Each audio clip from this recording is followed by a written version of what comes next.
Mais c'est le rôle normal d'un think tank. Parce qu'aujourd'hui, nous voulons réfléchir sur les problématiques qui ont suscité beaucoup de passion au Sénégal, entre 2019 et maintenant. Mais je pense qu'aujourd'hui, le Sénégal ouvre de nouvelles perspectives. C'est pour ça qu'on a parlé de nouveaux paradigmes. Et aujourd'hui, le panel d'experts qu'on a réussi à rassembler nous donne de l'espoir, comme quoi le Sénégal peut faire partie de la cour des grands dans les prochaines décennies. Et aujourd'hui aussi, moi j'ai l'espoir que la jeunesse sénégalaise devrait pouvoir trouver des opportunités de développement et de croissance et aspirer à un meilleur bien-être. Et c'est pour ça que j'ai beaucoup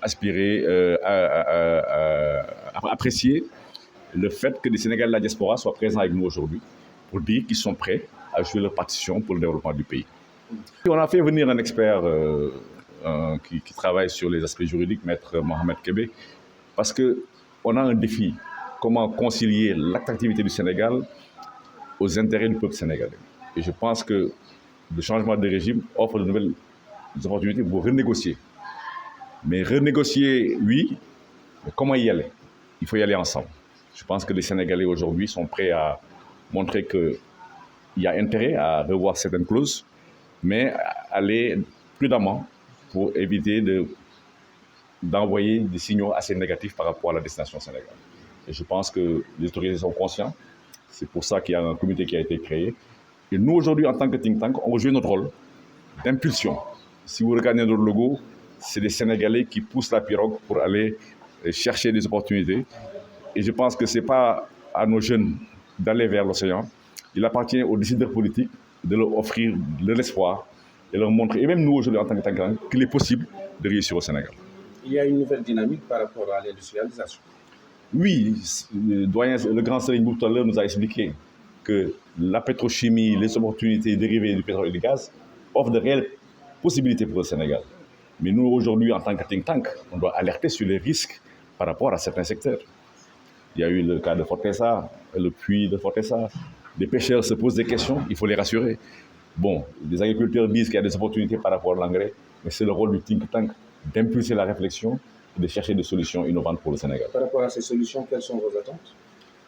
En tout cas, faire une belle moisson au sortir de ces journées. Nous avons 6 panélistes, 4 discutants qui sont là. Nous avions invité 125 personnes, nous avons reçu presque 90 qui sont présents. Et je pense que le taux de retour et de présence des acteurs nous rassure. Et maintenant, c'est le défi du reporting et le mettre à la disposition des touristes sénégalais que nous avons invités.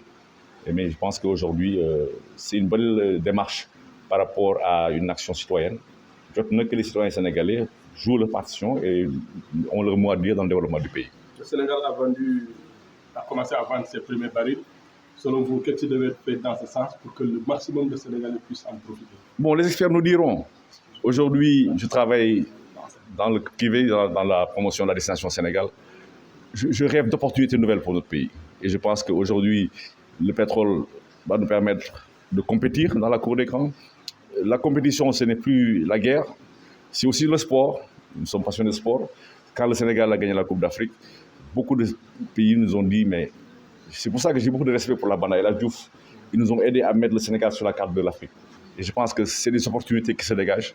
Je tout à l'heure dit dans mon intervention que le Sénégal Dakar de 1942 s'arrêtait à Repos Mandel. Et il passait 30 véhicules par jour devant Fanok. Mais aujourd'hui, il passe 30 000 véhicules par jour. Donc, c'est des opportunités. Nous rêvons d'un Sénégal nouveau, avec des opportunités en énergie, mais pour l'agriculture, mais surtout l'intronisation, pour que les gens que les jeunes travaillent au Sénégal. Waaw man maa ngi tudd Pape Amar may jiite kuréel bi ñuy wax forum initiative citoyenne bi ñu koy sanc en 2014 jéem nañu lu nekk parce que dañu daan wax ne ñun même suñu politique lan la ñu mën defal suñu réew wala suñu gox loolu tax tey ñu taxaw am benn bureau exécutif di def ay xeltu di xalaat ci lan la Sénégal am pour mën a yëngatu et puis gis yoonam.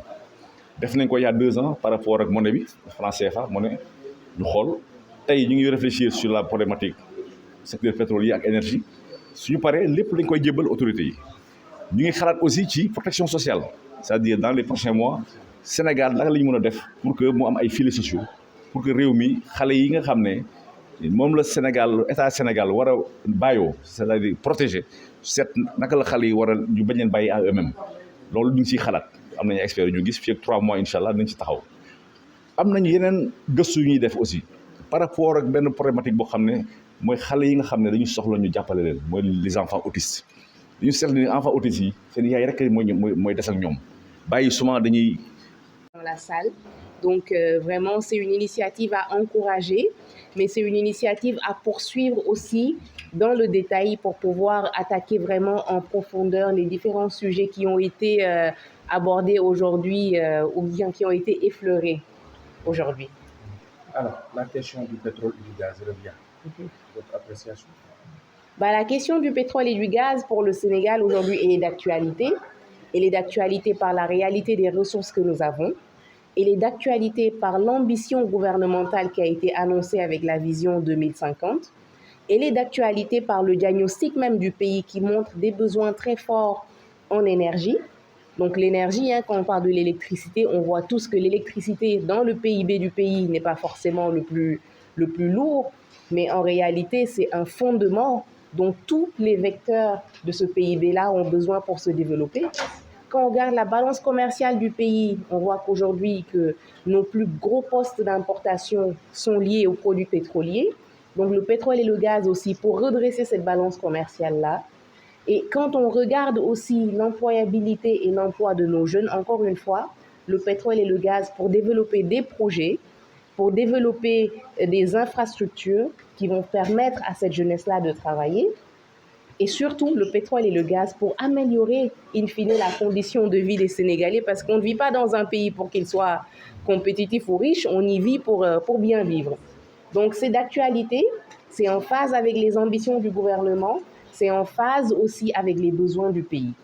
Voilà. Dinaa làkk wolof doomu wolof laa sax doomu wolof laa. Waaw man maa ngi tudd Aïda Mbaye léegi maa ngi liggéey fii Sénégal di liggéey ci stratégie en général, mais surtout am benn concentration benn focus boo xam ne maa ngi koy def ci wàllu énergie. Donc mbirum pétrole ak gaz fii ci Sénégal buñ koy wax tey du tey lañ ko tàmbalee wax sax waaye mën naa ne tey la gën a nekk lu ñor lu jar a waxtaanee jar na waxtaanee ndax gis nañ ne am na lu ñu ci am en tant que pays. Donc loolu war nañu seet ñun Sénégal naka lañ koy jëfandikoo ngir mu mën a jariñ doomu réew mi, ngir mu mën a jàppale ñu aussi pour ñu mën a maanaam ñu mën a concrétiser vision 2050 bi nga xam ne moom la ñuy waxtaanee. Pétrole ak gaz daf ci nar a nekk lu am importance pour wàllu courant bi, mais aussi pour wàllu créer industrie bi nga xam ne moo nar a jox suñu ndaw ñi ay liggéey, wàllu aussi yokk koom-koomu réew mi, wàññi li nga xamante ni ñu ngi koy jéggaani di ko jëndee bitim réew te ñu mën ko defar ci suñu pétrole ak gaz fii ci Sénégal. pour ñu mën ko boole ci politique yi ñu def defoon nañ ko ci wàllu koom-koom wàllu monnaie wàllu CFA comme niñ koy waxee buñ ko dindi woon buñ ko defoon buñ ko ci nekkoon ci 2 mois lu muy indi mooy waxtaan bu mag defe naa ñaari at ci gannaaw tey ñu woote Pape Amar jiite ko avec beaucoup de talent et de brio pour waxtaan ci xew-xew yu bees ak opportunité yu bees ak buntu xewal yu bees yi nga xam ni pétrole ak gaz bi ñu gis Sénégal di ko exploité mën na ko indi ci wàllu yokk koom yi ci wàllu yombal dëkkin yi ci wàllu aussi gën a defar suñu réew ba nga xam ne nii li nga xam ni moom lañ ci nam te ñi fi nekk loolu nekk seen mbébét ak seen gis ñu mën a continuer li ñu doon def démb mais ba nga xam ni Sénégal yëpp dañ ci gis pétrole beeg gaz moom gis nga ni war nañu gën a wéyal li nga xam ne moo di exploration. waaw dama wax ne bu ñu kontaan rek ni gis nañu gaz bu bëri gis nañu pétrole bu bëri loolu fanweeri at la juróom fukki at la loolu doyul. Industrie pétrolière ay siècle la war a doon ay siècle la war a doon te mën na ko doon ndax Sénégal sunu wàll bi muy bassin bi ni ñu ko tuddee fi ñu koy seetee boo ko seetee moo gën a rëy superficie réew mi 230 kilomètres carrés ndax li daane ci suuf li nekk ci géej kon jaadu na mu gën a rëy mais ñu gis ne aussi yàlla am na lu mu fi def ndax seet nañu gis nañu te it seet gi maanaam dafa daju bu ñu doon seet dañ naan sax 10% sax xëy na seetuñu kon war nañ gën a seet waaye seet bu ñu koy def dafa am loi yu ko encadré bi ci ëpp solo mooy code pétrolier boobu dafa am yu mu ëmb yu bëri dañ ko tëggaatoon bi nga xamee ni gis nañu souvent bu ñu koy def yooyu dañ ciy boole li état bëgg a def fi jamono toll enjeu yi nga xam ne moo nekk stratégique enjeu politique yi enjeu sécuritaire yi nekk ci àddina bi niveau investissement fan la toll nit ñi fan lañ bëgg a jëm yooyu yëpp la état bi boole ak yan obligation la am comme li ñu waxoon ni koom-koom yi léegi état moomatu ko nit ñi ñoo ko moom muy article 25 de la Constitution ak nécessité aussi lu ci dugg ci koom lu ci génn ak mu mën di demee ñu leeral ko def ko ci internet wax ko ñëpp gis ko ITIE yombal loolu tey yooyu yëpp lañ tëgg ci code pétrolier bi ak condition yu bees pour mën a tëj ci compagnie pétrolière yoo xam dañuy ñëw di risque seen alal ñu yokk ci sax ne boratul rek yem ci compagnie étranger même buñ ko bindul woon mën na nekk aussi mbirum doomi Sénégal naam ci gannaaw ci at yële am na ay doomu sénégalais yu ci jamono jéem a jot nañ seen alal mais ñu gën ko kii ba nga xam ne sénégalais bu bëgg a def li BP di def en tout cas boo amee capacité technique financière la ngeen dajaloo boo ñëwee gouvernement buñ la jox yooyu nga seet loolu yëpp moo nekk ci code pétrolier bi ñu ko defee ba léegi dañu gis ne compagnie yi taxul ñu ñëw ni ñu daan ñëwee loolu nag dafa def dañu wax ne dafa laaj ñu jàngat ko xool lu tax ñëw ñu tey ñu gën a fagaruwaat pour que loolu mën a ñëw li koy indi nag mooy ñu gën a intensifier li ñuy wax promotion bassin bi ci ay conférence lay doon ci ay kii lay doon te loolu def naa waa Petrosen ak waa ministère ñu ngi ci kawam pour que ñu relancer exploration bi gën a set parce que li ñu gis Sangomar ak li ñu gis ci Yaakaar Teranga ak kii ci gaz gëm nañu ni am na lu ëpp lu ñu mën a gisaat donc loolu mooy tax découverte yi gën a bari réew mi gën a naat te it xale yi parce que xam nga ni 75% xale lañu ñu mën a transformer loolu ba ku nekk mën ci gis sa bopp pétrole nag yemul ci loolu parce que alal bu duggee ak li muy indi dina tax mbay gën a dem ndax buñ ci defee engrais bu yomb bu gën a baax mbay mi day gën a dox li ñuy bay noonu dañ ko war a transformer buñ ko transformer su amee ay usine yu def pétrochimie emballage yeeg barquette yeeg li ñuy def rek garab emballage yi seen télévision yi yooyu yëpp Sénégal war na ko mën a defaral boppam loolu la ñuy wax ni di tubaab bi wax niche maanaam lëlu société yu ndawaan yu bëri la mën a jur ba nga xam ne nii kenn ku nekk di nga ci mën a gis sa bopp te loolu rek moo mën a régler problématique emploi bi et effectivement loolu ànd na ak transfert de compétence maanaam nit ñi ñu tàggat leen jàngal leen nu ñu liggéeyee ba kenn ku nekk wàlloo nga yëngu